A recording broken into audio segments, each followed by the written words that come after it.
All right, so this is the homework for section 16.3, and we're going to go ahead and just look at all of them for a second. It says, on the lattice shown, ABCD is a parallelogram. And so here's ABCD here. And it says, find the image of point P under the following sequence.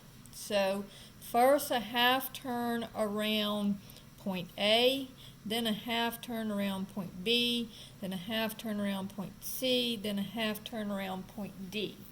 And so we're going to look at what part of that looks like. And this is the way that you would show it. So first, it's, remember, innermost parentheses first. So first you're going to go half turn around point A. Once you have that, then you're going to go half turn around point B. Once you have that answer, half turn around C, and then half turn around D. Then they want you to do the same thing with point Q here. So we're going to look just at point P and see how to do that. All right, so here, if I go a half turn around point A, all right, so notice point A is coming, so basically what I'm doing is I'm drawing a line, okay? And I want to draw the line so that it's going to be, notice going from P to A, I'm going up 1 over 1. So again, to get to P prime, I'm going to go up 1 over 1. So here's point P prime, all right? Then to get the next one, I want to do another half turn around point B. So again, I'm going to draw a line through, try to make your dots as consistent as you can. And notice going from P prime to B, I'm going over 2 and up 1. So I'm going to just go over 2 and up 1. And actually my line should look like this, but my dots are not the same distance of points. So this would be P double prime. Then I'm going to do the same thing with D and get a point over here. And once I get that point, then I'm going to do the same thing with C and get a point back over here. And then see what happens and see what's gonna, what conclusion you can make. But you can see that what I do, over 1, up 1, up 1, over 1, up 1, over 1, over 2, up 1, over 2 more, up 1. All right, so that is how you do problem number 1.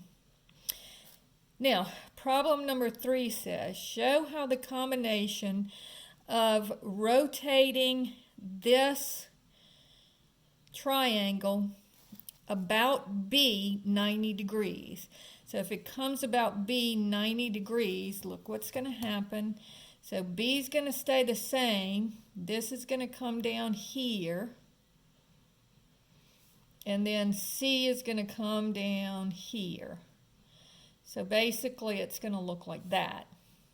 Now, if I draw O in the right place, let me see, O is probably about here. Well, once you get it drawn on your, if you use the little things, what's going to happen is you're going to go from, let's see, this one will go through here, this C prime, so this would be A prime, C prime. C prime will go through here, and then B prime will go through here. So this would be where O is. And you'll see that this would be C double prime, this would be A double prime because it goes through that point. All right? And it'll be half the distance because then, I'm sorry, I forgot to show you what we're doing. So once you get it rotated, then you want to scale it about this point O by 1/2. And so you're going to take half the distance from A to O. So like if this is over 4 up 2, I would go over 2 up 1, and that would give me the point A1, A double prime. All right, same thing here. If this is like 10 over and 1 up, then it would be over 5 and up, over 10 and up 2. It would be over 5 and up 1. So try that and see what you get. Now, problem number 4 says, oops, let me get the directions, it's down here. Figure ABCD is a kite. So here's the figure ABCD. Point E is the intersection of the diagonals. Which of the following transformations used to show that ABCD is congruent to triangle ABC is congruent to triangle ADC? Okay, so if we just take just this half of the kite and this half of the kite. And so here are the three, the 4 options for you. So the first one is, would you make a half turn around E? So in other words, you're going to rotate it 180 degrees around E. Would that give you exactly the same figure? Okay. The next part, so it's just one of these is the answer. The next part says translate it from B to E. So if I took this and I moved it over this amount, would that show you that these 2 triangles are the same? And then rotate it about E 90 degrees. So if I took it and I flipped the whole thing about E 90 degrees, would that give you the same figure? And then the last one is, if I reflect it about the line AC. So here's AC, and if I reflect it about that line, do the 2 triangles match up? So that's the question there. Now, the problem number 5 says, here you have rectangle ABCD, and points E, F, G, H are the midpoints of the sides. And then it says, find all the reflections and rotations that map ABCD into itself. All right? So first of all, let's look at one of the reflections that might do that.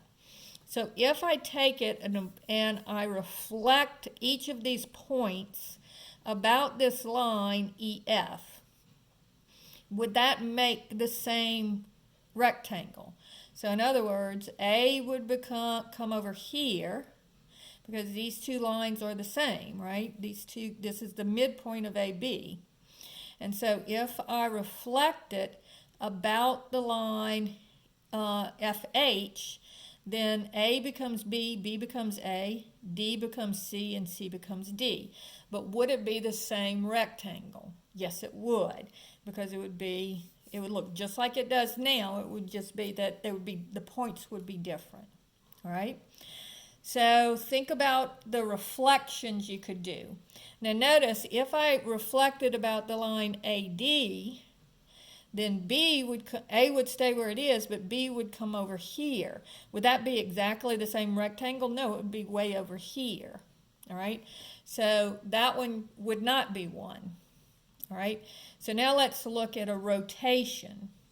Notice that if I do a rotation about point P of a half rotation, so 180 degree rotation about point P, that would flip it completely over. Would that be the same rectangle?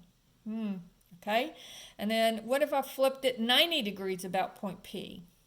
So if I flip it 90 degrees about point P, would that give you the same rectangle? So those are the things that you want to ask yourself. What gives you the same rectangle? Okay? And then problem number 11. Let me get to it.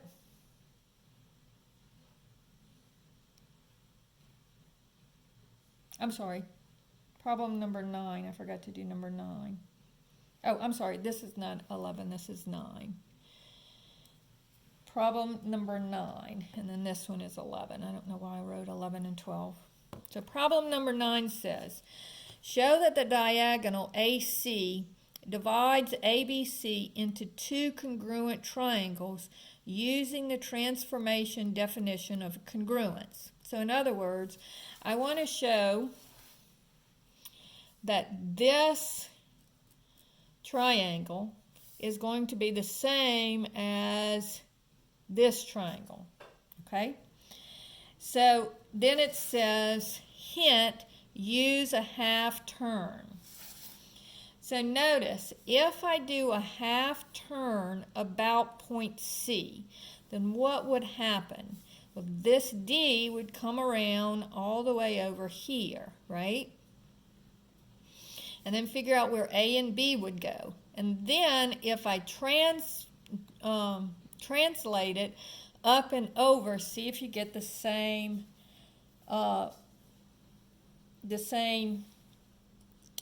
parallelogram. Okay, so that's a hint on that one.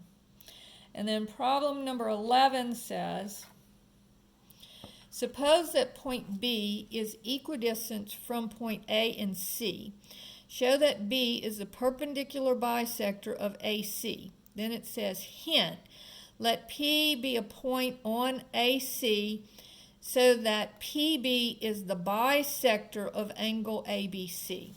So in other words, what you want to do is you want to get a point P right here on AC so that this angle and this angle are congruent. Now they already told us that this and this were congruent. So notice there's a reflection that I can do so that the two triangles become this. In other words, if you flip it about this point PB, then you're going to have the same triangle, except for this would be C prime and this would be A prime. And so notice that because of side angle side, because this side would be the same as itself, you know that these two triangles are congruent, so therefore you know that all the parts are congruent. So this would be the same as this would be the same as this, and this angle would be the same as this. So therefore these have to be perpendicular, and these are splitting it in half, and that's the definition of perpendicular bisector. So basically I gave you the answer to problem number 11, but that's what you need to do. So this finishes up chapter 16.